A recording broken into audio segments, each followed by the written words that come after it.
Shalom Aleichem Haverim. Selamat datang di channel ini. Dalam video kali ini kita akan menyelami simbolisme menorah, salah satu artefak paling sakral dalam tradisi Yahudi. Menorah bukan hanya sekedar tempat lilin, tetapi juga lambang penting yang penuh dengan sejarah, makna spiritual, dan nilai budaya yang mendalam. Dari setiap cabangnya yang melambangkan pengetahuan dan pencerahan, hingga api yang menyala sebagai simbol kehadiran ilahi, menorah menyimpan banyak pesan tersembunyi yang akan kita bahas bersama. Mari kita jelajahi bersama arti mendalam di balik menorah dan sebagaimana simbol ini terus mempengaruhi kehidupan dan spiritualitas umat Yahudi hingga hari ini.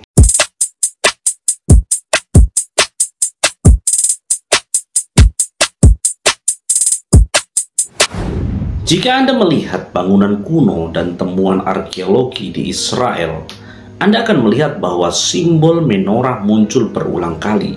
Selama ribuan tahun, menorah merupakan simbol bangsa Israel jauh sebelum bintang Daud. Namun, para sejarawan tidak benar-benar tahu mengapa menorah lebih merupakan simbol daripada simbol lainnya. Mungkin Perjanjian Baru atau Brit Hadasa memiliki beberapa jawaban. Apa arti menorah? Menorah selalu merupakan ide Elohim. Ide ini pertama kali muncul dalam kitab Keluaran pasal 25 saat Elohim memberi petunjuk kepada mereka tentang cara membuatnya. Dikatakan kamu harus membuat menorah dari emas murni. Itu harus dibuat dari hasil tempaan, alasnya, batangnya, cangkirnya, lingkaran daun luarnya, dan kelopaknya harus menjadi satu bagian dengannya. Itu harus memiliki 6 cabang yang memanjang dari sisinya, 3 cabang menorah di satu sisinya dan 3 di sisi lainnya. Pada satu cabang harus ada 3 cangkir yang berbentuk seperti bunga badam, masing-masing dengan lingkaran daun luar dan kelopak. Demikian pula pada cabang yang berlawanan, 3 cangkir yang berbentuk seperti bunga badam, masing-masing dengan lingkaran daun luar dan kelopak. Dan demikian pula untuk ke-6 cabang yang memanjang dari menorah. Buat 7 lampu untuk menorah dan pasanglah sehingga menerangi ruang di depannya. Di dalam ayat yang ke-31 sampai 37. Ini sangat jelas sekali ketika kita melihat petunjuk yang diberikan Elohim Yahweh kepada Mose tentang cara membangun kemah suci. Kita dikejutkan oleh banyaknya detail yang terlibat. Setiap detail kecil telah dipertimbangkan dengan sempurna. Kadang-kadang mungkin terdengar aneh di telinga kita, tetapi jika kita bersedia untuk mencari dengan tekun, seperti yang dikatakan oleh 2 kata utama dari Torah, maka kita dapat menemukan beberapa kebenaran indah yang tersembunyi dalam ketetapan Elohim Yahweh. Kitab Ibrani memberikan kita beberapa bantuan dalam pencarian kita, mengingatkan kita dalam pasal 8 bahwa semua benda yang Elohim perintahkan kepada Mose untuk dibuat harus menjadi gambaran dan bayangan dari benda-benda Shamayim atau surgawi.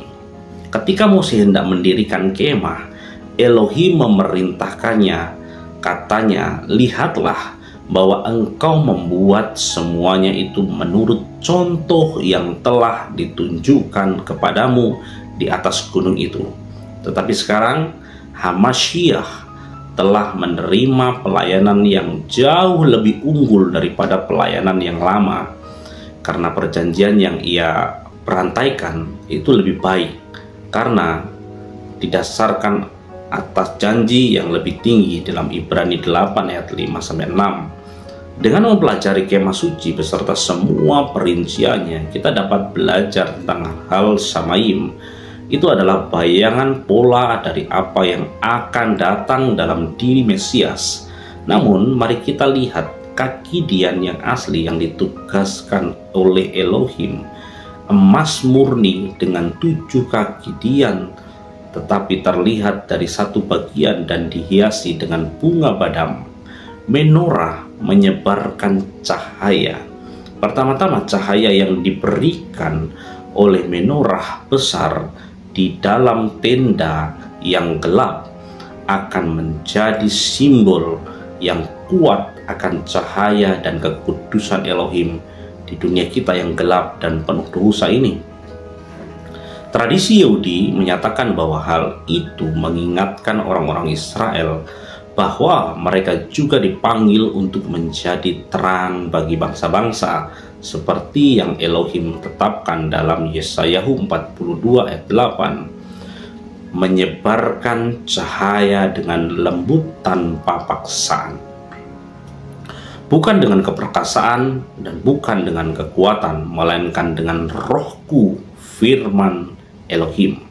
Sedangkan di dalam Zakaria 4 ayat 6, ketika sang nabi bertanya tentang menorah, itu adalah simbol membawa kemuliaan, kebenaran, dan terang Elohim ke dunia.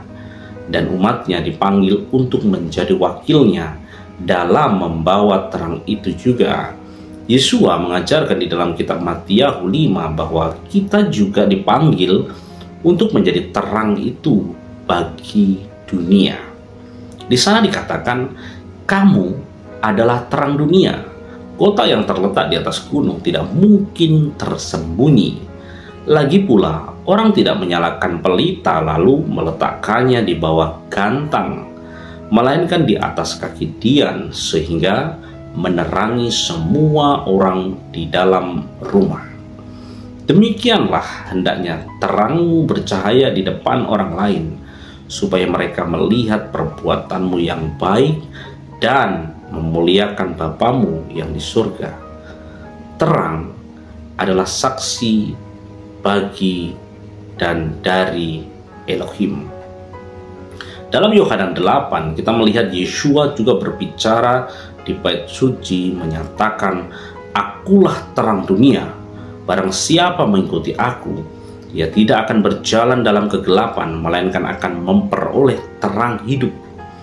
Orang-orang Farisi menantangnya, lihatlah, engkau sendiri yang menjadi saksi, kesaksianmu tidak benar. Kalau kita membaca ayat ke-20, memberitahu kita bahwa kata-kata itu diucapkannya ketika Yeshua mengajar di pelataran bait Elohim, dekat tempat persembahan diletakkan.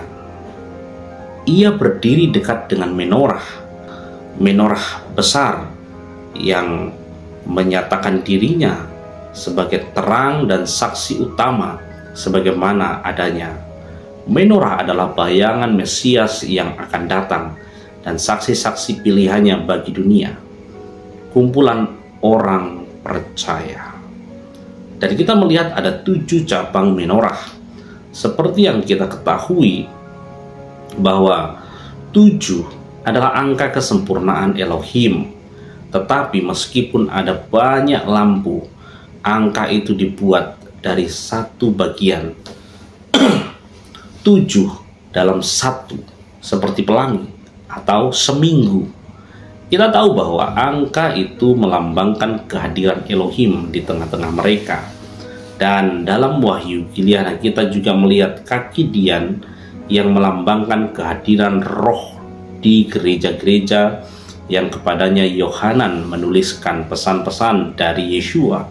Ada 7 gereja yang terdaftar, tetapi 1 mempelai wanita Yeshua. Aspek lain dari desain 7 cabang adalah bentuknya yang menyerupai pohon. Dalam tradisi Yahudi, menorah mengingatkan kita pada pohon kehidupan dari kisah penciptaan.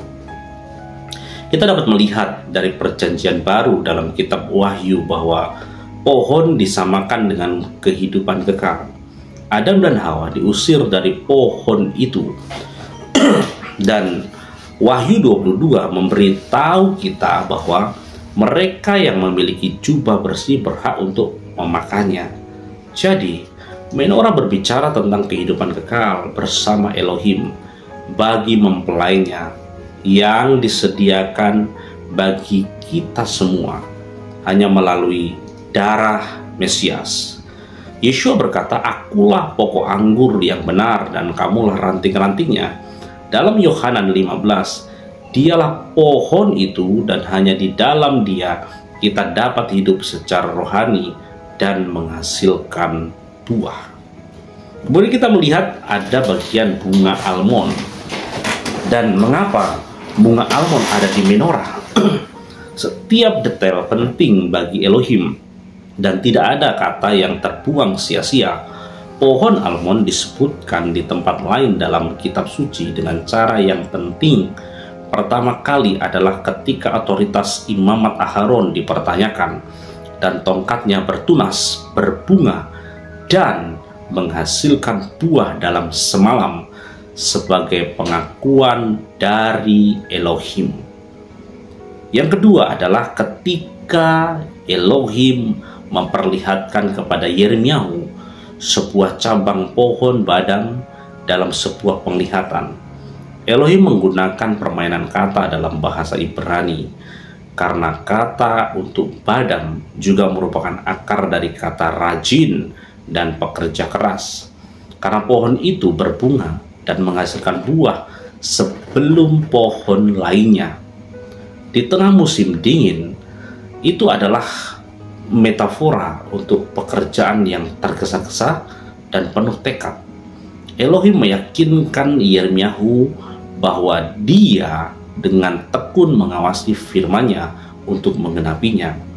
Dalam Yirmiyahu 1 ayat 12, dan bunga badam merupakan simbol tekad Elohim untuk melaksanakan rencananya. Dalam Zakaria 4, kita melihat sang nabi bingung oleh sebuah penglihatan tentang sebuah menorah dengan dua pohon zaitun di kedua sisinya yang menyediakan minyak untuk lampu-lampu.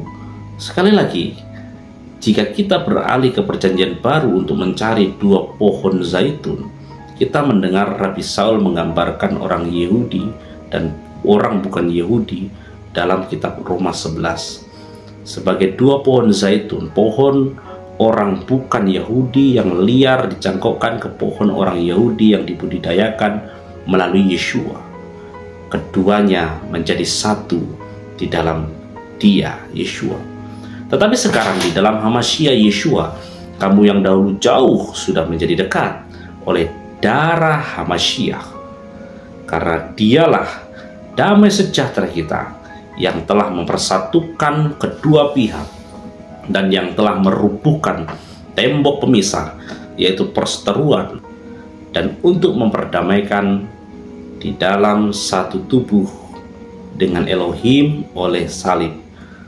Dengan melenyapkan perseteruan pada salib itu, Ia datang dan memberitakan damai sejahtera kepada kamu yang jauh dan damai sejahtera kepada mereka yang dekat.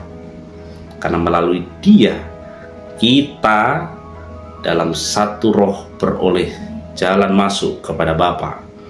Jadi, kamu bukan lagi orang asing dan pendatang, melainkan kawan sewarga dari orang-orang kudus dan anggota-anggota keluarga Elohim yang dibangun di atas dasar para rasul dan para nabi dengan Hamashiach Yeshua sebagai batu penjuru.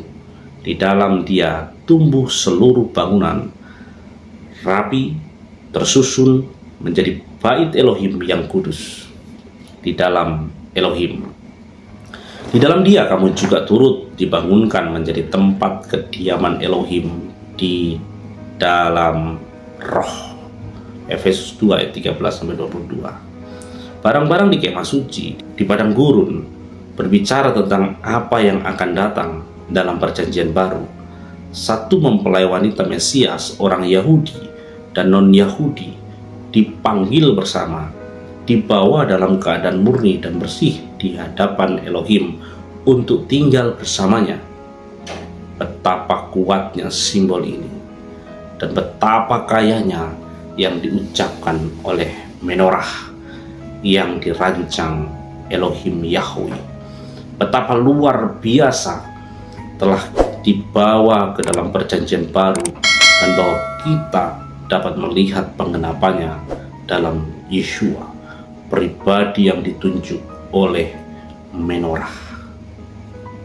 Jangan lewatkan pengajaran berikut ini, di mana kita akan melanjutkan eksplorasi mendalam tentang menorah dan simbolismenya yang luar biasa.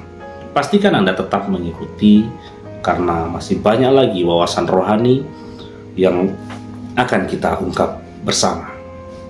Bahwa untuk memahami akar daripada kebenaran firman yang benar, yaitu yang akan kita bahas hari ini, kita harus kembali kepada pola akar Ibrani yang benar. Ya, tanpa itu maka kita akan sedikit mendapatkan manfaat atau pengertiannya, karena di dalam akar pola Ibrani yang benar ini sangat kaya raya. Jadi kita harus memilih. Ya, untuk saya tetap akan memilih di dalam akar pola Ibrani, karena kekayaannya sungguh luar biasa. Di dalam akar pola Ibrani yang benar, kita juga harus bisa melihat ya 22 huruf Ibrani, karena disinilah kunci di mana Bapak Yahweh berbicara dengan luar biasa. Ya, di mana kita bisa melihat paling tidak mengerti lah ya mengenai Alef sampai Taf, dan di dalamnya juga ada piktograf, yaitu huruf-huruf Ibrani di dalam bentuk gambar. Ya, mulai dari Alef sampai Taf juga sudah bisa lihat untuk piktografnya. Setiap huruf diwakili oleh gambar-gambar tertentu, dan itu berbicara dengan luar biasa di dalam kehidupan kita juga. Selain daripada itu, kebenaran akar pola Ibrani yang Bapak Yahweh sediakan dalam kehidupan kita itu tidak keluar dari yang namanya angka gematria. Ya, dan angka gematria ini adalah angka nilai yang Bapak Yahweh tetapkan supaya kita mendapatkan kepastian. Ya, kepastian. Kita tentunya mau rindu bahwa keselamatan kita adalah sebuah kepastian yang luar biasa. Kita tidak salah masuk pintu, kita tidak salah jalan. Karena itu Bapak Yahweh menyediakan dengan menggunakan pola angka gematria. Ya, angka gematria ini tidak sama dengan yang huruf alfabet yang kita ada, ya, A sampai Z. Kalau sudah lihat Alef itu 1, Bet 2, dan itu terus sampai ke 10, yaitu Yod 10, dan setelah itu bukan 11, akan tetapi menjadi 20 Kaf, 30 Lamet, Mem 40, Nen 50, dan seterusnya sampai Kof, yaitu 100, dan kemudian bukan 101 atau 110, akan tetapi kelipatannya, yaitu Resh 200, Shin 300, dan Taf 400. Begitu cara angka gematria itu bekerja di dalam huruf-huruf Ibrani ini. Dan ini merupakan satu paket ya yang luar biasa, sehingga Bapak Yahweh sering menggunakan hal ini dan selalu menggunakan hal ini untuk berbicara di dalam kehidupan kita untuk menyatakan rahasia-rahasianya. Luar biasa. Jangan pernah lupa juga mengenai prinsip nubuat adalah pola, prophecy is a pattern. Ini sangat penting sekali, dan banyak yang di luar sana tidak paham akan hal ini, sehingga mereka tidak bisa melihat keindahan, kedalaman, ya, manisnya dafar Elohim, karena mereka tidak memahami nubuat adalah pola. Kita harus paham akan hal ini. Dan jangan pernah lupa bahwa pola satuan waktu daripada Bapak Yahweh adalah pada angka 7 atau Zayin. Ya, kita harus paham akan hal ini. Bukan 6, bukan 12 dan sebagainya, tapi ingat ya, ini satuan waktu ya adalah angka 7, angka Zayin. Baik, kita akan masuk di dalam pembahasan, tetapi sebelumnya saya akan berikan secara garis besar mengenai kemah suci yang diperintahkan Bapak Yahweh yang harus dibangun oleh Moshe. Bagian luar yang saudara lihat panah-panah itu adalah bagian yang namanya pelataran. Kemudian di dalam lebih dalam lagi ada yang namanya kemah, ya, kemah pertemuan. Saudara bisa lihat di panah warna merah itu, ya. Jadi pelataran bagian luar dan kemudian ada bagian yang ditudungi, itu adalah kemah pertemuan. Dan di dalamnya ada dua ruang. Yang pertama adalah ruang kudus yang bagian depan, dan yang paling dalam adalah ruang maha kudus. Kita akan lihat secara bagian. Saudara lihat seperti yang saya beritahukan bahwa di bagian luar itu bernama pelataran. Mereka sebut outer court atau pelataran luar, ya. Dan kemudian di dalam pelataran ini ada dua benda. Yang pertama adalah mezbah korban bakaran, dan yang kedua adalah bejana pembasuhan. Keduanya dibuat dari logam, benda yang dilapisi logam, yaitu tembaga. Setelah itu, di dalam kemah pertemuan, ya, ini ada dua ruangan seperti yang tadi saya sebutkan. Yang pertama adalah ruang kudus atau ruang suci, dan ruang yang paling dalam dan di dalamnya, di dalamnya ada tiga benda. Yang pertama adalah menorah, yang kedua adalah meja roti sajian, yang ketiga adalah mezbah dupa, dan yang ruangan yang paling dalam sendiri itu disebut sebagai ruang maha kudus. Dan disinilah ada satu benda, yaitu tabut perjanjian. Kita sudah cukup banyak untuk membahas hal ini, tapi kita akan terus berjalan untuk menyelesaikannya, karena banyak hal yang kita bisa mendapatkan pemahaman-pemahaman yang luar biasa dari kemah suci yang dibangun oleh Moshe atas perintah Bapak Yahweh, ya, yang ditunjukkan pada Moshe di atas gunung. Nah, hari ini kita akan melihat mengenai rahasia menorah dan kiamat.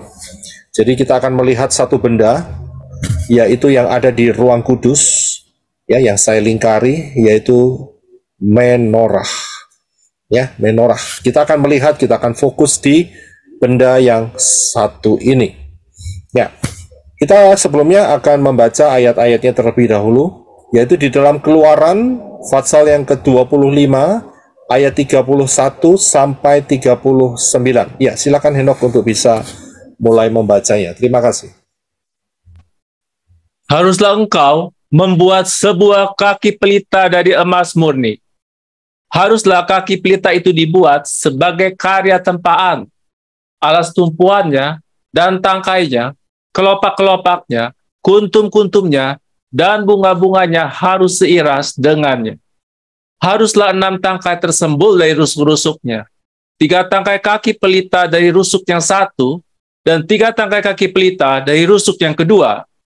Haruslah ada 3 kelopak seperti bunga badam pada tangkai yang satu, dengan kuntum dan bunga, dan ada 3 kelopak seperti bunga badam pada tangkai yang lain, dengan kuntum dan bunga. Demikianlah untuk ke-6 tangkai yang menyembul dari kaki pelita itu. Haruslah pada kaki pelita itu ada 4 kelopak seperti bunga badam dengan kuntum-kuntumnya dan bunga-bunganya.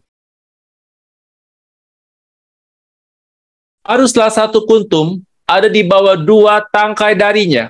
1 kuntum ada di bawah 2 tangkai berikutnya, dan 1 kuntum ada di bawah 2 tangkai berikutnya lagi, sesuai dengan ke-6 tangkai yang menyembul dari kaki pelita itu. Haruslah kuntum-kuntumnya dan tangkai-tangkainya seiras dengannya, semuanya itu harus berupa karya tempaan dari sebongkah emas murni. Haruslah engkau membuat 7 pelita, dan seseorang harus membuat pelita-pelitanya menyala, dan membuatnya bercahaya ke ruang depannya. Haruslah sepit-sepitnya dan nampan-nampannya pun dari emas murni. Haruslah orang membuatnya dari 1 talenta emas murni, beserta semua perkakasnya. Ya, terima kasih. Haleluya. Kita akan melihat hal-hal yang berbicara di dalam kehidupan kita dari apa yang Bapak Yahweh message-kan atau beritakan. Yang pertama, bahwa pelita atau menorah ini, kalau saya lihat, ini adalah menorah yang direkonstruksi oleh Temple Institute yang ada di Yerusalem. Kalau saya lihat yang pernah ke Yerusalem pasti akan melihat benda ini, saudara. Dan benda ini direkonstruksi untuk persiapan pembangunan bait suci yang ketiga. Dan saat mereka rekonstruksi, ya, mereka punya polanya. Jadi nggak main-main, saudara, nggak sembarangan begitu. Akan tetapi mereka tahu persis apa yang mereka kerjakan seturut dengan apa yang tertulis di dalam Tanakh, ya, di dalam Torah. Jadi mereka bikinnya itu bukan asal-asalan, ya. Ini dengan sebuah perhitungan yang sangat-sangat cermat sekali. Dan menorah ini dibuat dari emas tulen, saudara. Ya, ini luar biasa sekali. Pembuatannya juga sangat detail, ya, dan sangat luar biasa kalau hari ini saudara dan saya bisa melihat rekonstruksi daripada menorah yang sebelumnya sudah pernah ada tetapi hilang. Ya, jadi hari ini kita bisa melihatnya kembali. Disinilah sebetulnya Bapak Yahweh juga mau bicara bahwa kita ini hidup di zaman yang paling akhir. Ya, zaman akhir, yaitu zaman di mana sebentar lagi, tidak lama lagi, Yeshua HaMashiach akan datang kembali. Yang pertama untuk rapture, yang kedua untuk perang, yaitu perang Armageddon. Nah, kita akan melihat mengenai menorah ini. Ya, saat ini adalah benda yang satu-satunya benda yang ada di dalam kemah pertemuan yang tidak memiliki unsur dari kayu. Ini satu-satunya, saudara. Ya, kalau benda-benda yang lain ada unsur kayunya, tetapi benda yang satu ini tidak ada sama sekali unsur kayunya. Terbuat dari logam seluruhnya. Ya. Nah, dikatakan tadi bahwa haruslah engkau membuat sebuah kaki pelita dari emas murni. Nah, emas ini adalah berbicara mengenai kemuliaan Elohim. Ya, jadi mengapa di dalam kemah pertemuan menggunakan lapisan emas, bahkan emas murni? Itu merupakan satu hal untuk bercerita bahwa inilah daerah daripada Elohim, yaitu Bapak Yahweh di dalam Yeshua HaMashiach. Ya, karena itu diwakili dengan yang namanya logam emas.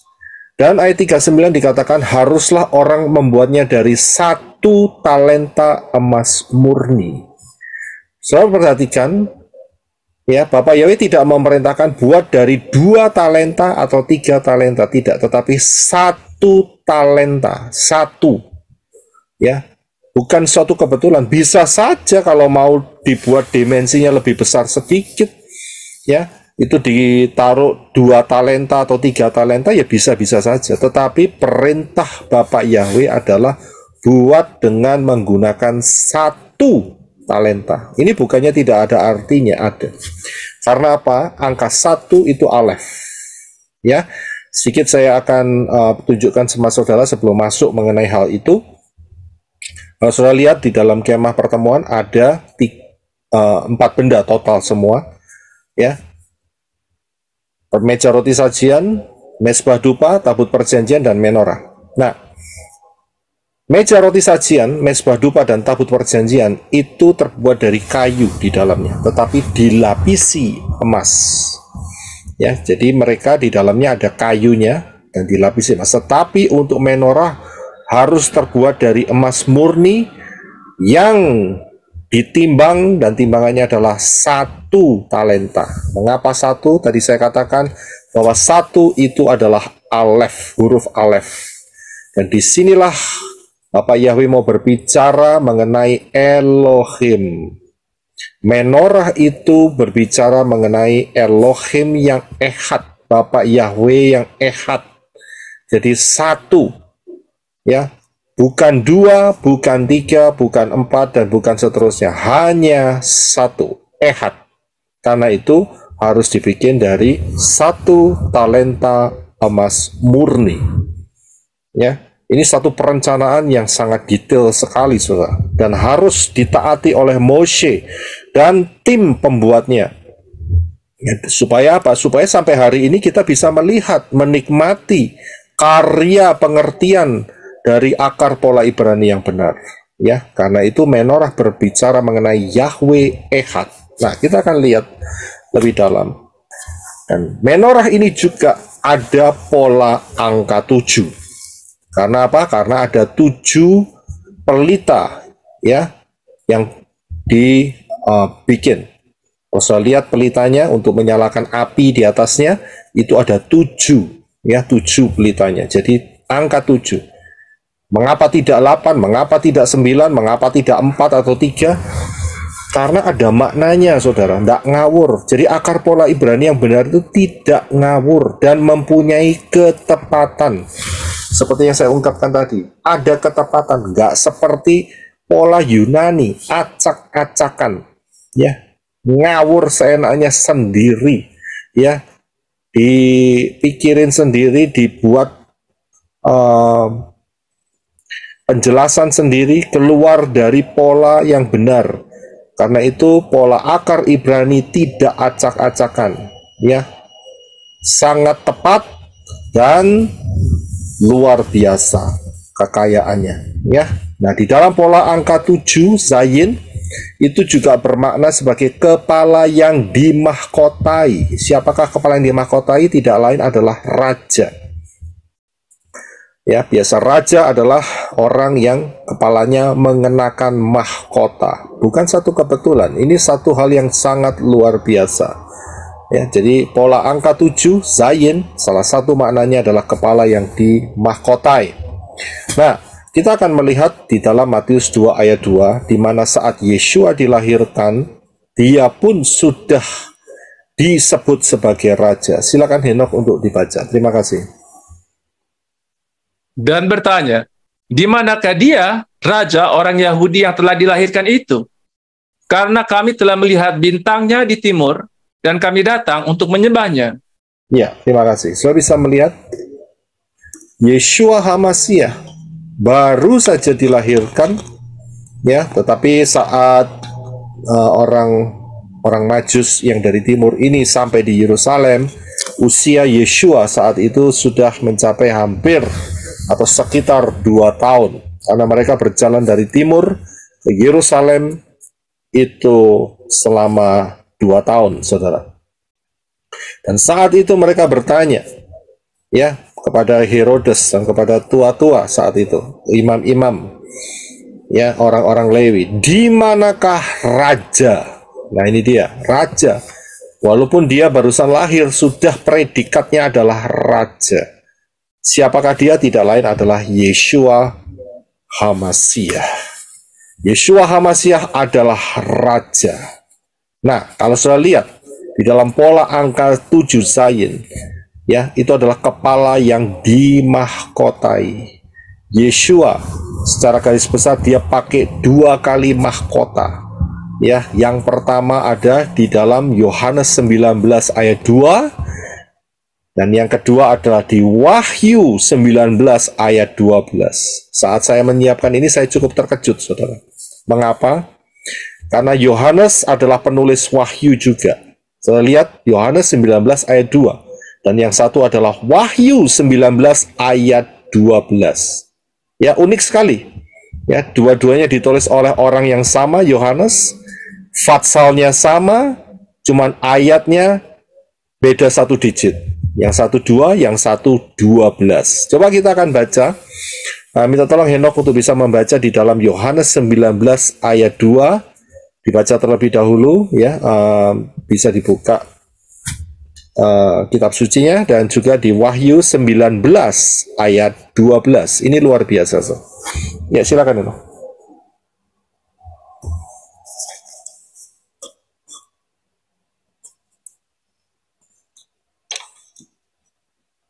Yohanes 19 ayat 2. Dan setelah menganyam sebuah mahkota dari duri, prajurit-prajurit itu meletakkannya di atas kepalanya dan memakaikan jubah ungu kepadanya.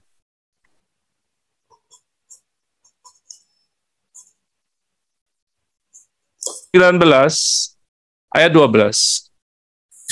Dan matanya seperti nyala api, dan di atas kepalanya ada banyak mahkota yang mempunyai suatu nama yang tertulis, yang tidak seorang pun mengetahui, kecuali dia sendiri.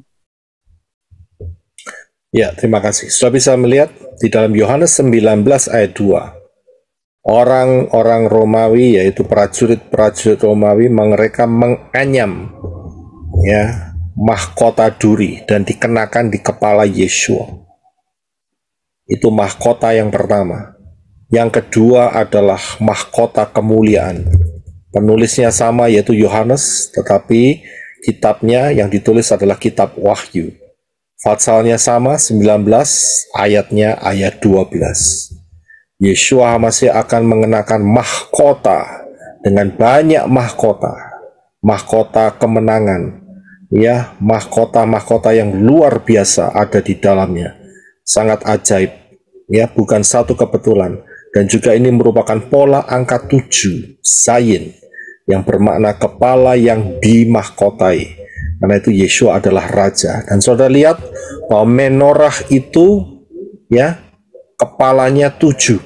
Kalau saya lihat ya apinya itu ada 7 karena pelitanya ada 7. Dan saudara lihat yaitu nama Yeshua.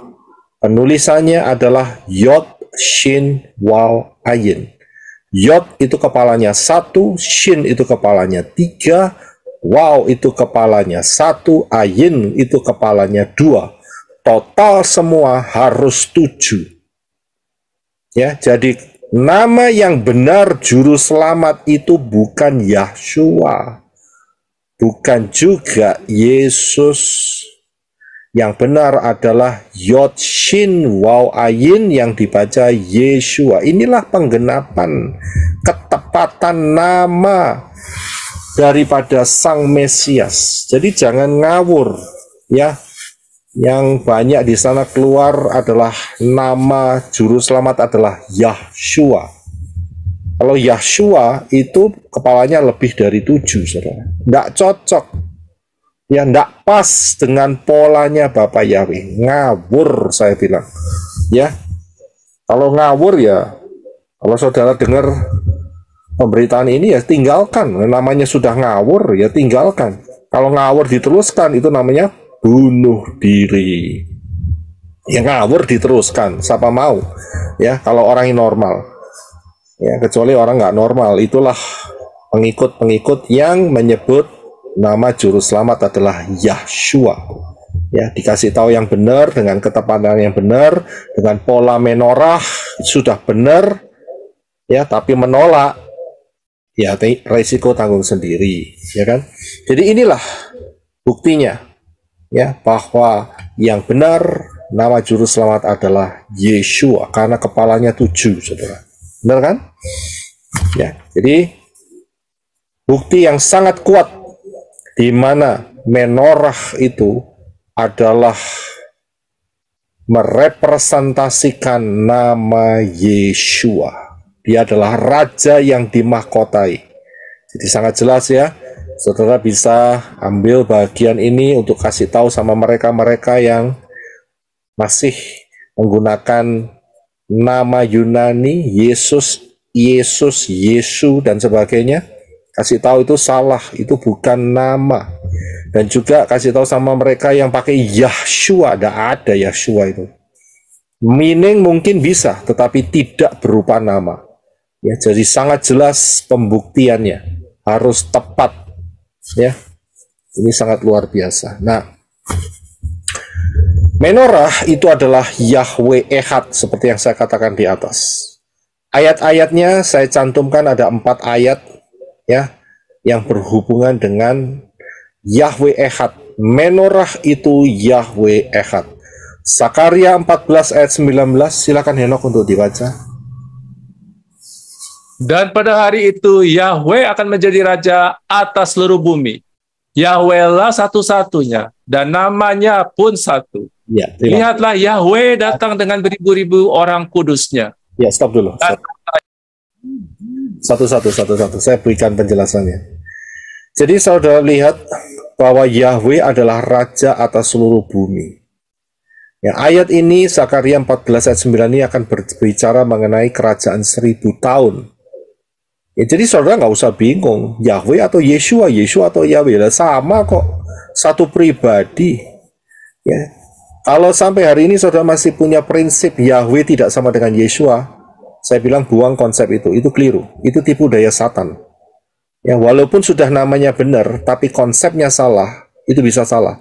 Karena apa? Kalau sampai Yahweh dan Yeshua itu dua pribadi, maka itu adalah sama dengan konsep daripada dewa-dewa, banyak dewa. Jadi harus paham ya, bukan soal cuma nama saja yang benar, tetapi konsep dasarnya harus juga sama. Yahweh adalah Yeshua.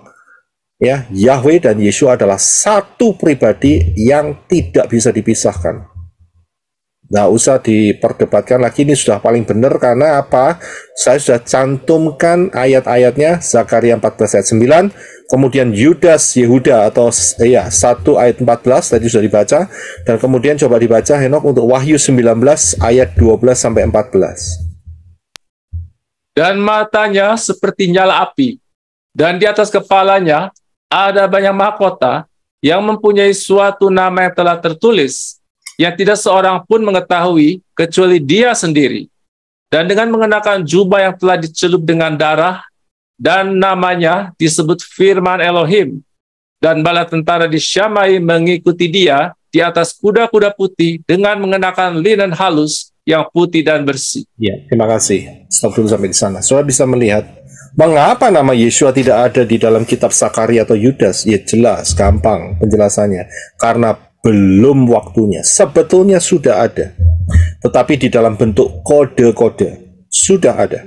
Nama Yeshua sudah ada di dalam Tanak atau Perjanjian Lama. Ya, karena di dalam bentuk kode. Ya, karena itu di dalam Wahyu jelas siapa yang disebutkan, Wahyu 19 ayat 12 sampai 14. Firman Elohim. Namanya adalah Firman Elohim. Ini sebutannya ya, maknanya. Tapi siapakah namanya? Yaitu Yeshua. Yeshua. Kenapa? Karena sudah dinyatakan. Itu saja bedanya. Jadi tidak ada perbedaan antara Yahweh dan Yeshua. Sama. Ya, sangat-sangat jelas.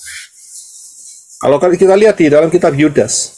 Kitab Yudas yang bilang, ini sudah perjanjian baru atau Brit Kadasa. Lihatlah, Yahweh datang dengan beribu-ribu orang kudusnya. Loh, kok ada ditulis Yeshua? Ya, karena Yudas ini mengutip, ini adalah kalimat yang diucapkan oleh Henok.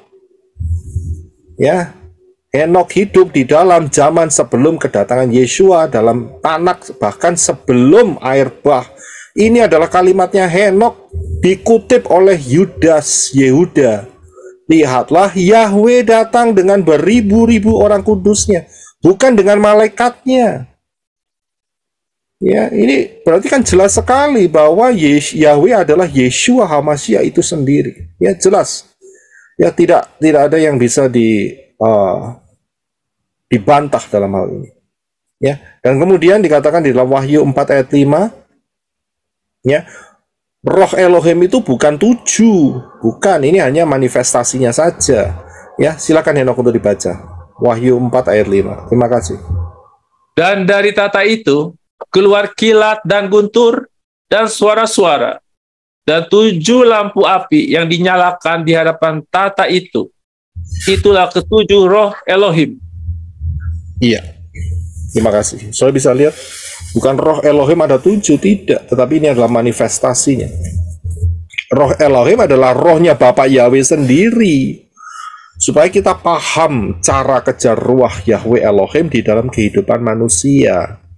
Ya, karena itu dilihatkan di dalam bentuk menorah, dan disinilah menorah adalah Yahweh Ehad. Ya, jadi paham.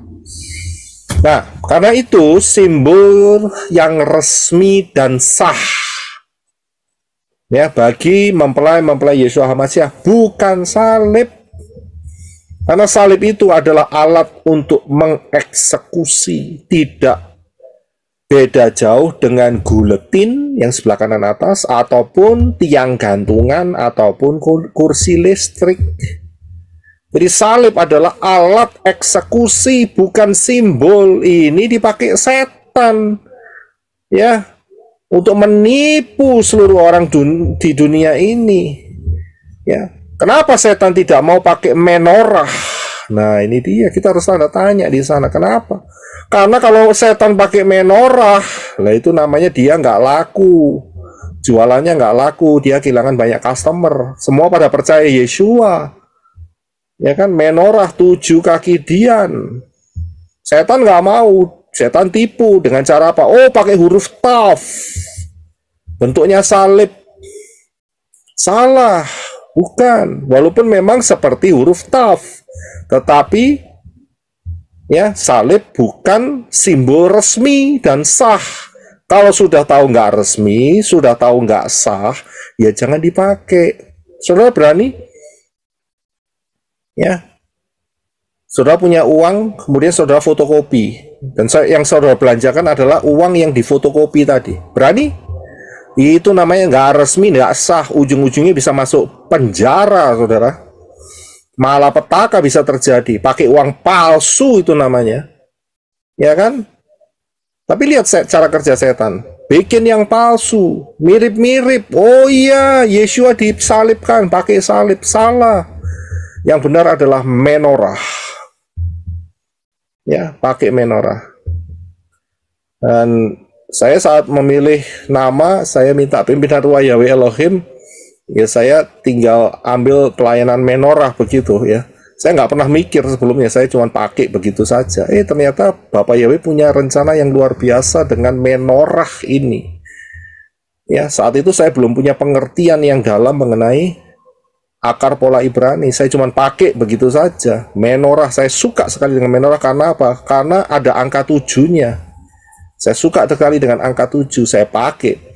Ternyata hari ini kekayaan menorah itu luar biasa. Kita lanjutkan. Jadi saudara lihat ya, yang sah adalah menorah. Jadi kalau saudara di rumah ada salib, turunkan saja, buang saja. Nggak ada artinya, sama sekali nggak ada artinya. Bahkan Dafar Elohim mengatakan bahwa orang yang tergantung di pohon itu adalah kutuk. Sebetulnya simbol salib ini adalah simbol kutuk, saudara. Pilihannya begini, mau terima berkat atau mau terima kutuk. Kalau mau terima berkat, ya pilihlah menorah, buanglah salib. Saya bisa lihat di sini. Ya. Tapi kalau mau terima kutuk, ya terserah saudara, hak saudara. Kalau saya mau diberkati, karena itu saya pilih menorah. Ya. Yang selanjutnya, Yeshua berkata, "Akulah terang dunia." Ini dia. Di dalam kemah pertemuan, penerangnya itu hanya satu, saudara. Penerangnya itu satu, yaitu menorah. Meja roti perunjukan, ya, meja roti sajian tidak mengeluarkan api, hanya dupa atasnya. Juga mezbah dupa hanya mengeluarkan dupa, tidak ada apinya. Jadi satu-satunya terang di dalam kemah pertemuan adalah menorah, dan itulah Yeshua yang berbicara, "Akulah terang dunia." Jadi harus pas. Ya, Yod Shin Waw Ayin.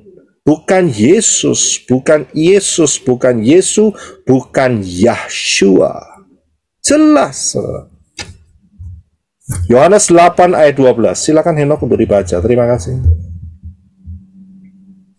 Selanjutnya, Yeshua berbicara lagi kepada mereka dengan mengatakan, "Aku adalah terang dunia.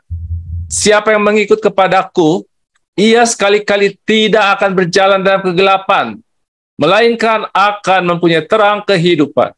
Haleluya. Terima kasih. Sudah bisa lihat, Yeshua mengatakan, "I am." Ya kan? I am siapa? Ehye, Asher Ehye. Aku adalah. Dan orang-orang Israel tahu saat itu. Kalau Yeshua ngomong I am, Dia tahu apa yang dimaksud. Tidak lain adalah Bapa Yahweh sendiri. Bapa Yahweh adalah terang dunia melalui Yeshua HaMashiach. Dikatakan bahwa siapa mengikut Yeshua, dia tidak akan berjalan dalam kegelapan. Kalau sampai ikut Yeshua berjalan dalam kegelapan, ada yang salah, error berarti. Coba stop, bertobat kembali. Karena Yesus berkata, kalau kamu ikut aku, kamu ada terang di dalam kehidupanmu. Ya, akan jelas. Ini boleh tidak, itu boleh tidak. Jelas sekali. Aturannya jelas. Nggak acak-acakan, saudara. Ya, nggak kayak Yunani. Ya, nggak kayak akar pola Ibrani yang salah. Talmud, oralau. Salah itu. Ya, acak-acakan.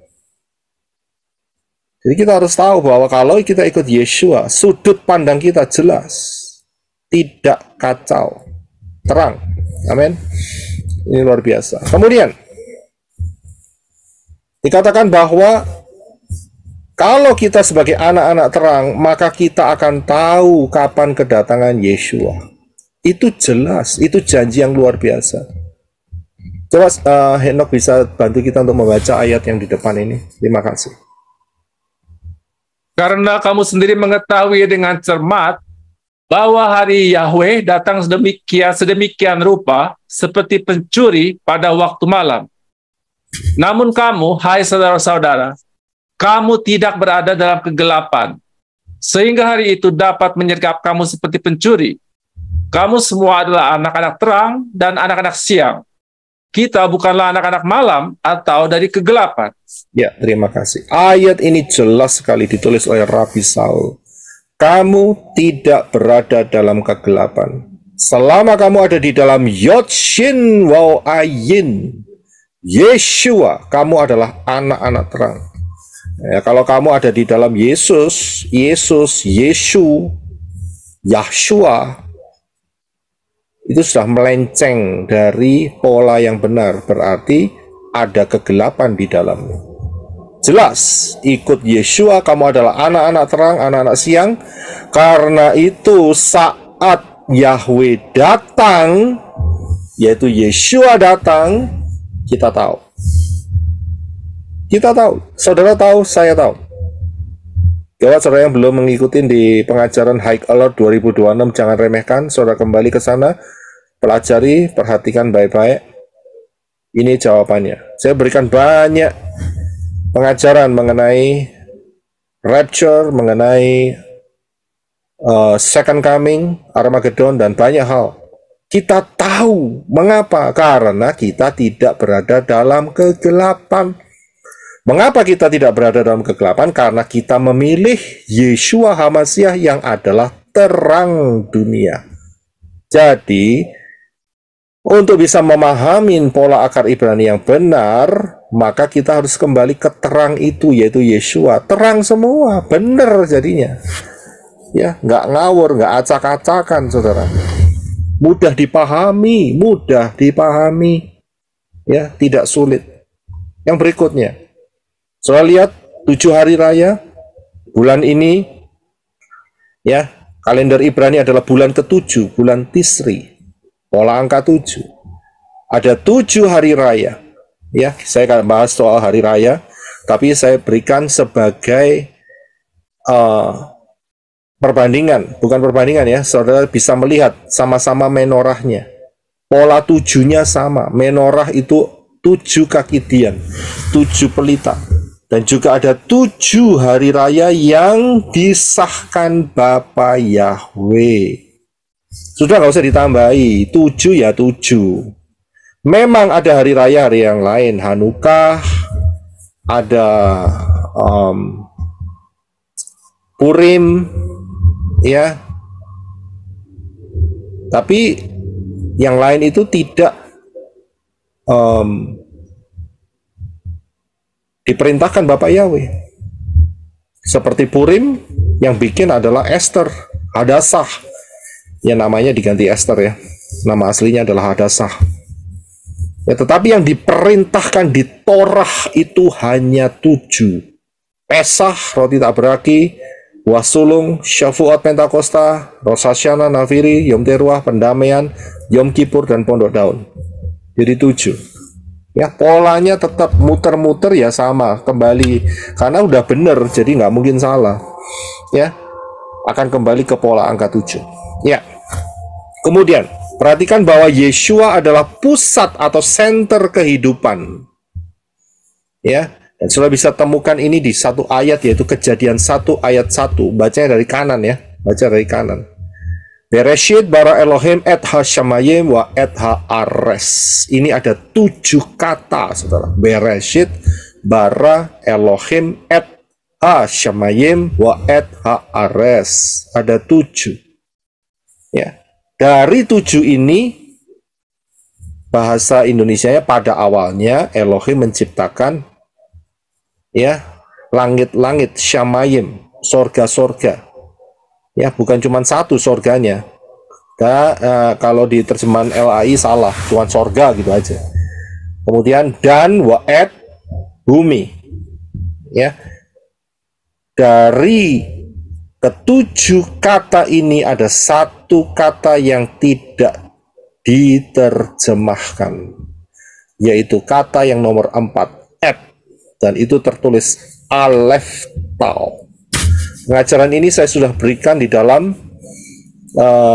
pengajaran rapture ya, dalam Bereshit Kejadian 1 ayat 1.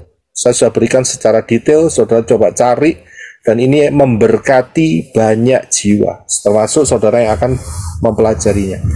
Saya dorong saudara untuk belajar ya dalam pengajaran rapture dalam Bereshit Kejadian 1 ayat 1. Ini luar biasa, saudara, luar biasa.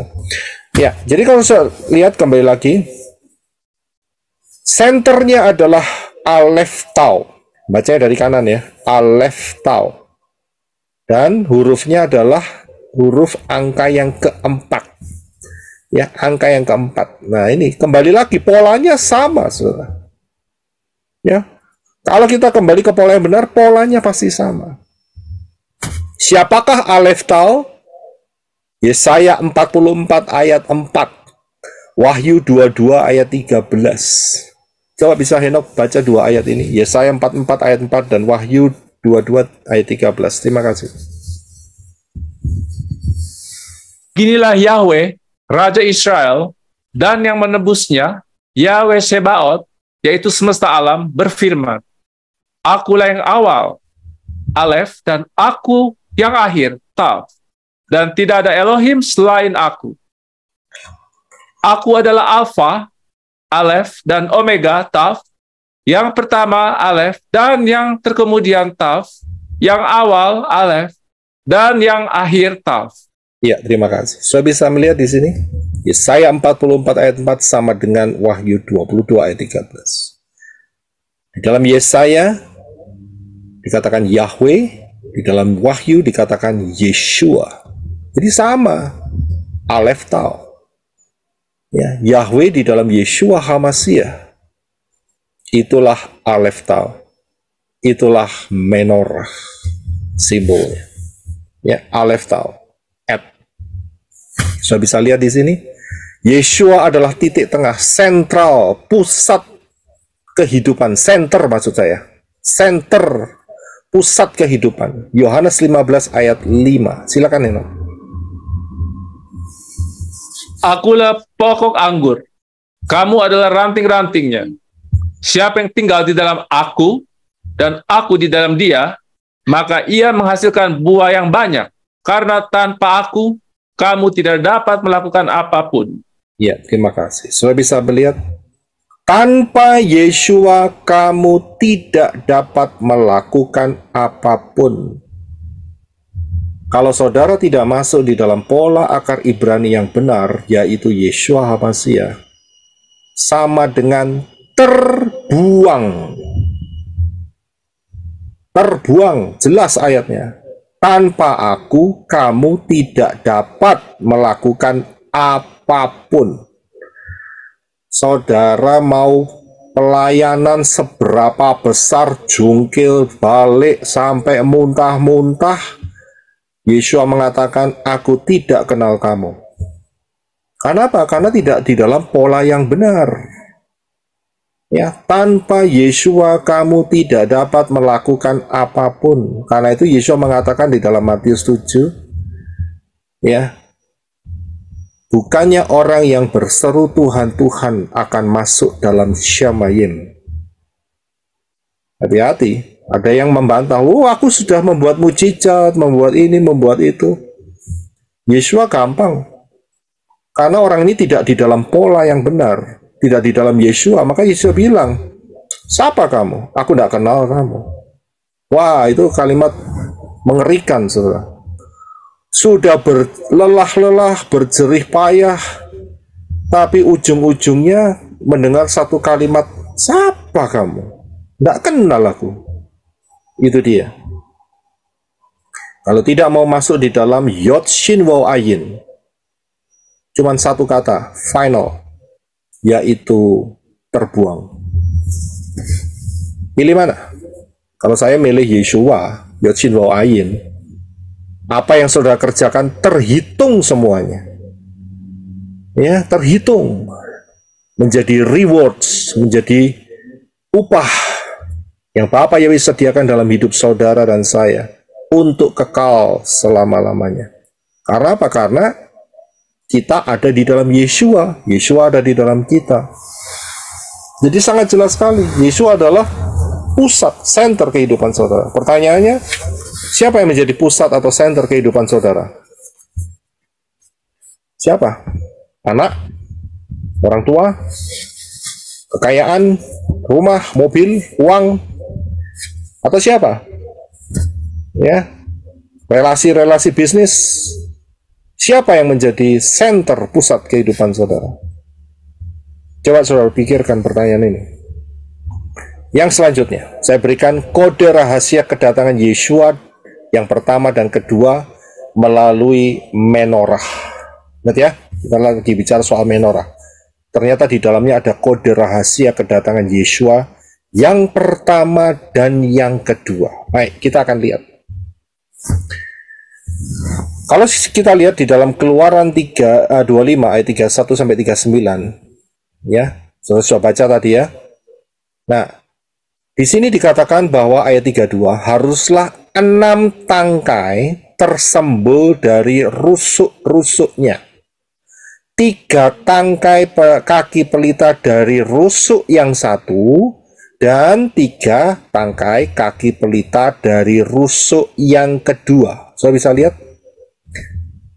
Kalau saudara meraba di daerah perut dada saudara, saudara punya rusuk kan? Ada berapa sisi? Pasti 2. Rusuk sebelah kanan dan rusuk sebelah kiri. Itu maksudnya. Gampang kan? Nah, saudara, saya perjelas dengan gambar ini. Saudara lihat rusuk kanan dan rusuk kiri. Ada 3 di rusuk kanan, ada 3 di rusuk sebelah kiri. Dan kalau membuatnya adalah harus dibuat 3 kanan, 3 kiri. Jadi perhitungannya adalah rusuk yang kanan atau kiri itu nomor 1. Kemudian yang lebih dalam nomor 2. Dan lebih dalam lagi ada 3. Karena tadi dikatakan ya 6. Yang 3 sebelah kiri dan 3 sebelah kanan. Nah, kalau kita hitung, kalau yang dari kiri dihitung dari kiri dan yang kanan dihitung dari kanan, maka yang di tengah itu adalah angka 4, saudara. Ya, angka 4. Ya, jadi 1, 2, 3 sebelah kiri 4. Kemudian dari kanan 1, 2, 3 4. Ya, paham ya dalam ini? Nah, ini yang pertama. Nanti kita akan bisa melihat pola ini dengan luar biasa. Yang kedua adalah, tadi kan dikatakan 6 tangkai. Jadi tangkainya yang dihitung, saudara ya. Ya, tangkai kanan, tangkai kiri, rusuk kanan, rusuk kiri dihitung. Baik, kita akan hitung dengan pola yang kedua. Ini pola yang pertama ya, hasilnya adalah angka 4. Pola yang kedua kita akan hitung. Ingat ya, yang dihitung tangkainya atau rusuknya. 1, rusuk kedua, rusuk ketiga, rusuk keempat, rusuk kelima, rusuk keenam. Sedangkan total semua harus 7. Berarti yang di tengah itu adalah angka yang ke-7. Paham ya? nggak sulit untuk dipahami. Karena 6 rusuk, saudara. 1, 2, 3, 4, 5, 6. Itu yang dihitung sebagai rusuknya. Sedangkan yang di tengah adalah yang ke-7. Nah, kalau kita gabungkan, maka tadi kita sudah lihat angka 4 ada di tengah, dan kemudian angka 7 juga ada di tengah. Ini sebuah kode, saudara. Luar biasa Bapak Yahweh itu ya. Dengan menggunakan angka, dia menunjukkan secara detail kapan kedatangan pertama, kapan kedatangan kedua. Saudara bisa lihat melalui bagian ini. Ya, lihat. Kedatangan pertama ada di angka 4, yaitu 4.000 tahun setelah kejatuhan Adam dan Hawa. Dan kedatangan yang kedua adalah Sayin 7, yaitu setelah selesai 6.000 tahun kejatuhan Adam dan Hawa, maka masuk di tahun yang ke-7 itu adalah titiknya. Sudah bisa lihat dengan garis panah merah biru. Yang pertama ada angka 4, yang kedua adalah angka 7. Nah, dari sini kita bisa melihat sebuah kepastian bahwa Yeshua HaMasyiah akan datang di hari yang ke-7 bagian awal. Kapan itu? Tidak lain adalah tahun 2029. Itu ketepatannya. Ya, 2029 ketepatannya. Tapi saya berikan secara garis besarnya 2029/2030. Ya, supaya nggak bingung. Tapi ketepatannya ada di 2029. Dan setelah itu apa? Setelah itu jawabannya cuma satu, kiamat. Ya, kiamat itu apa? Bumi ini dihancurkan dengan api, itu namanya kiamat. Ya, Gan Eden yang sekarang akan digulung, dibakar dengan api karena ada jejak-jejak Satan, itu namanya kiamat. Firdaus yang sekarang akan dimusnahkan. Ya, nanti akan dipindah yaitu ke Yerusalem yang baru dan bumi yang baru. Jadi kita bisa melihat dari rahasia menorah ini, setelah selesai angka 7, nggak 8 saudara, akan tetapi masuk satu fase, yaitu selesai, kiamat. Ya, jadi bisa lihat, karena itu saya beri title hari ini, yaitu rahasia menorah dan kiamat. Jadi saya bisa melihat polanya. Pola angka 4, kedatangan Yeshua pertama, pola angka 7, kedatangan Yeshua kedua, dan setelah itu adalah kiamat. Baik, kita akan lihat pembuktian yang kedua. Ya, pembuktian yang kedua. Kalau saya melihat di dalam Keluaran 25 ayat 31, dikatakan bahwa haruslah engkau membuat sebuah kaki pelita dari emas murni, haruslah kaki pelita itu dibuat sebagai karya tempaan. Dan alas tumpuannya dan tangkainya. Kelopak-kelopaknya, perhatikan yang saya garis bawahi merah ya, dengan huruf-huruf merah. Kuntum-kuntumnya dan bunga-bunganya. Nah, di dalam pembuatan daripada menorah ini ada bentuk kelopak, bentuk kuntum, dan bentuk bunga. Saya berikan potongannya yang sangat bisa detail adalah yang tengah. Saya lihat, saya berikan, inilah yang disebut sebagai satu set yang paling bawah. Ya, ada kelopak, ada kuntum, ada bunga. Sudah bisa lihat ya, di situ ya. Kalau sudah lihat yang di atasnya, sudah akan lihat lebih jelas lagi bahwa yang 3 ini adalah kuntum. Ya, inilah kuntum. Kemudian ada lagi 2 kelopak, itu namanya. Ya, sudah bisa lihat perbedaannya. Dan yang paling atas ada satu set lagi, yaitu 1 bunga, 1 kelopak, dan 1 kuntum. Kalau saudara hitung, 1 set ditambah 2 kelopak, ditambah 3 kuntum, dan ditambah 1 set, totalnya adalah 7. Sayin, angka 7. Apakah ini satu kebetulan? Tidak. Ini satu perencanaan yang dahsyat, yang detail sekali. Ingat ya, tadi di atas saya katakan bahwa saat Moshe diperintahkan membuat menorah, seluruhnya bait suci, tapi kita lagi bicara soal menorah, harus dibuat oleh seorang yang ahli bukan asal-asalan, bukan acak-acakan, ahli, tahu polanya. Ya. Dan ini berbicara satu hal yang luar biasa. Angka 7 muncul kembali. Dan tidak lain adalah seperti ini, saudara. Kenapa ada angka 7? Kalau saudara lihat, di bagian bawah itu ada satu set. Inilah merupakan titik awal, satu set. Yaitu ada bunga, ada kelopak, ada kuntum. Satu bunga, satu kelopak, satu kuntum. Di tengahnya tidak ada, tetapi di paling atas ada satu lagi. Ada satu set, satu bunga, satu kelopak, dan satu kuntum. Ini adalah titik akhir. Jadi ada titik awal dan ada titik akhir. Kalau kita buat secara horizontal, maka seperti ini. Titik awal adalah 1000 tahun yang pertama. Itu titik awalnya. Yang kedua, ya, adalah 1000 tahun yang kedua. Ya. Yang ketiga adalah 1000 tahun yang ketiga. Yang keempat, 4 adalah 1000 tahun yang keempat. Dan kemudian di atasnya itu ada seperti apa itu? Kelopak ya. Ya, ini dia. Ya. Ini adalah 1000 tahun yang kelima, dan ini ada 1000 tahun yang keenam, ya, dan ada titik akhir, yaitu bunga, kelopak, dan kuntum adalah titik terakhir. Jadi ada titik awal dan ada titik akhir.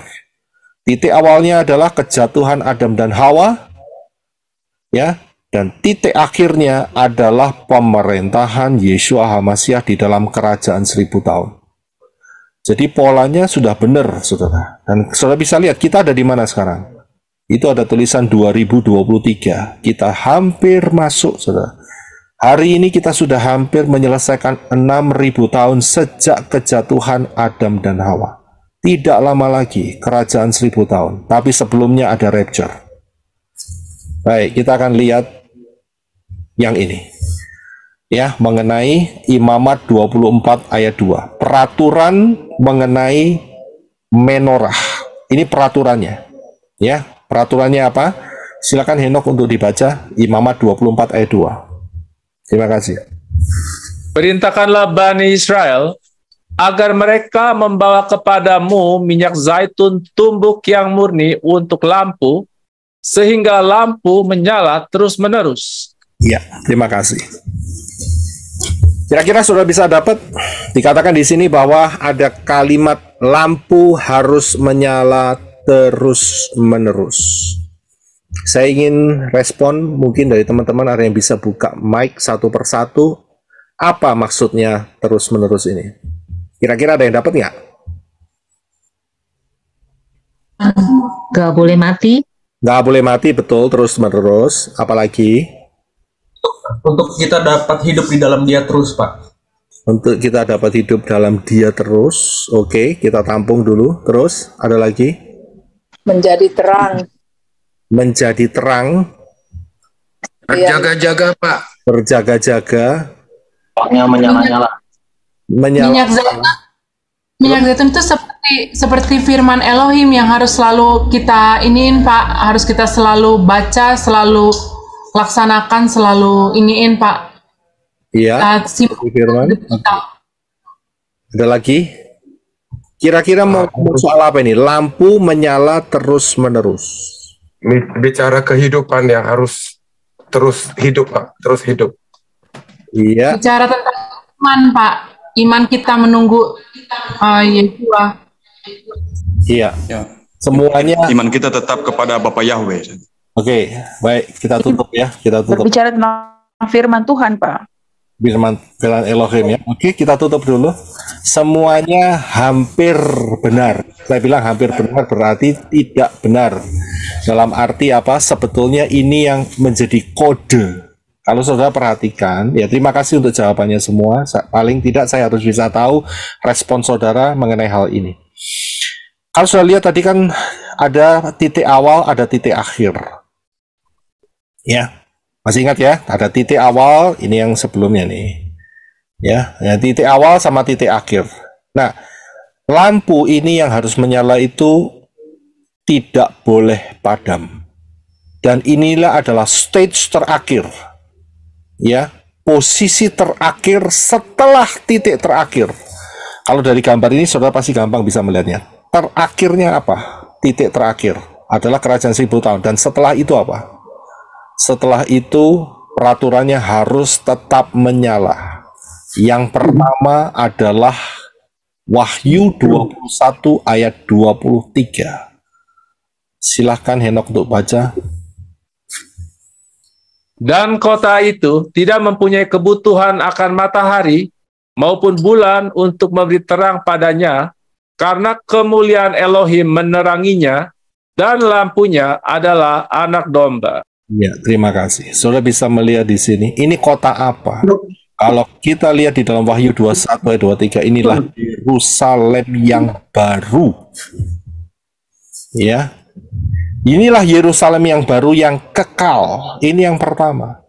Apinya harus menyala terus-menerus, tidak akan pernah padam. Inilah yang disebut kekekalan. Kalau sudah lihat tadi angka 7, inilah setelah angka 7, yaitu angka 8. Angka 8 itu adalah chat. Ya, piktografnya adalah pagar. Inilah pagar kehidupan kekal. Angka 8 itu adalah angka new beginning. Kekal. Angka kekekalan. 8. Kalau saya lihat kan, 8 itu kan muter terus tuh, nggak pernah ada ujungnya. Ya. Angka 8. Inilah chat kekekalan. Yang pertama ada di mana? Di Yerusalem yang baru. Dan tertulis lampunya adalah anak domba, Yeshua. Saya bisa lihat lampunya menyala terus-menerus. Tidak akan pernah padam. Inilah masa depan kita, saudara dan saya. Yerusalem yang baru. Kekal selama-lamanya. Akan tetapi, ternyata ini tidak berhenti berbicara soal Yerusalem yang baru.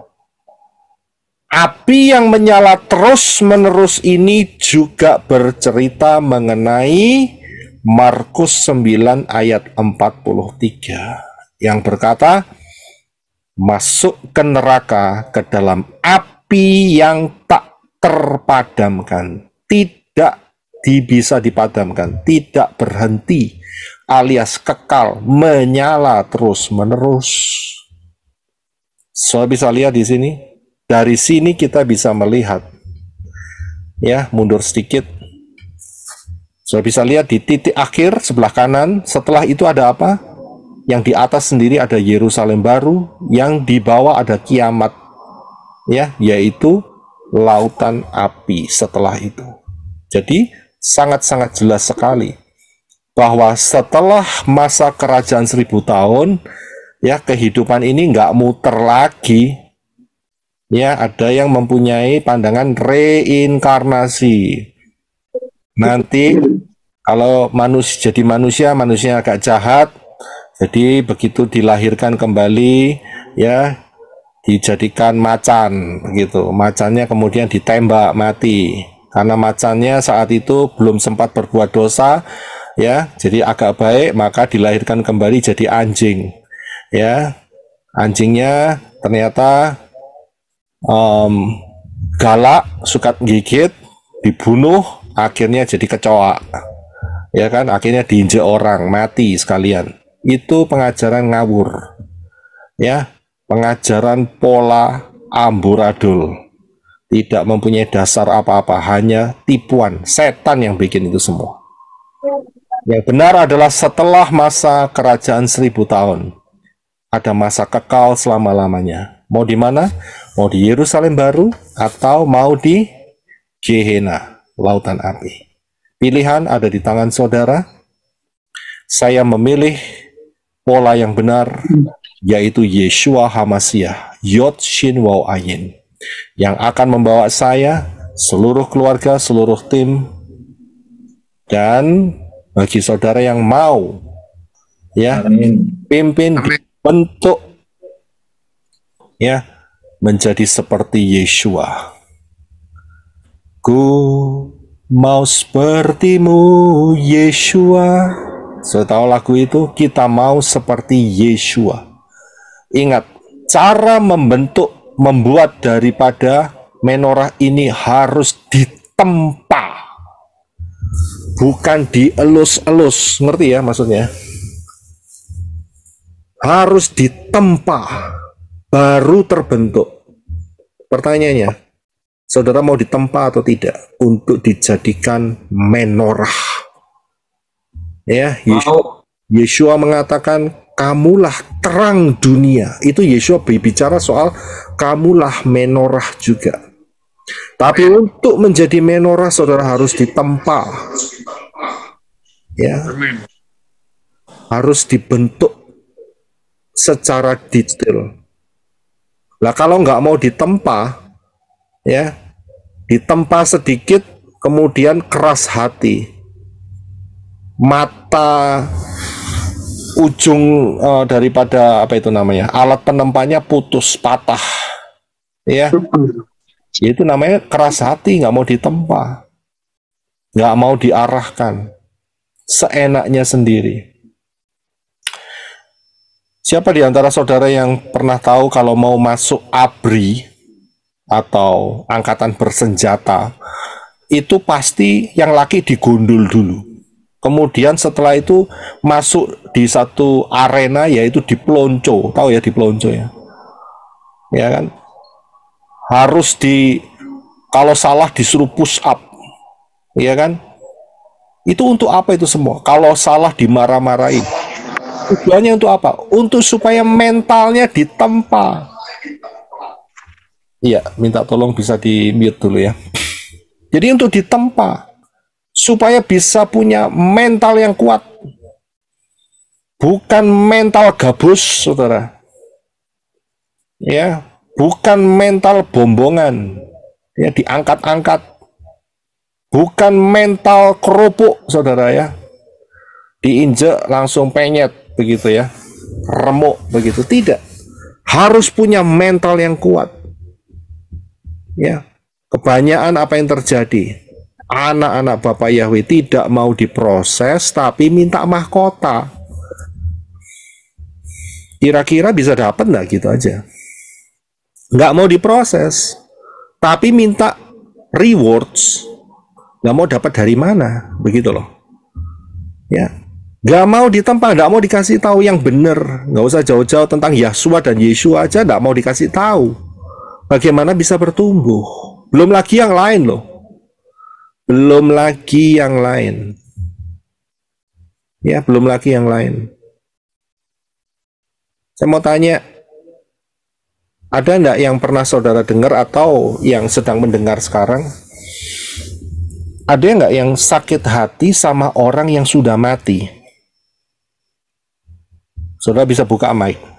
Ada enggak? Nggak ada, Pak. Nggak ada. Ada nggak yang sakit hati sama orang yang sudah mati? Ada, Pak.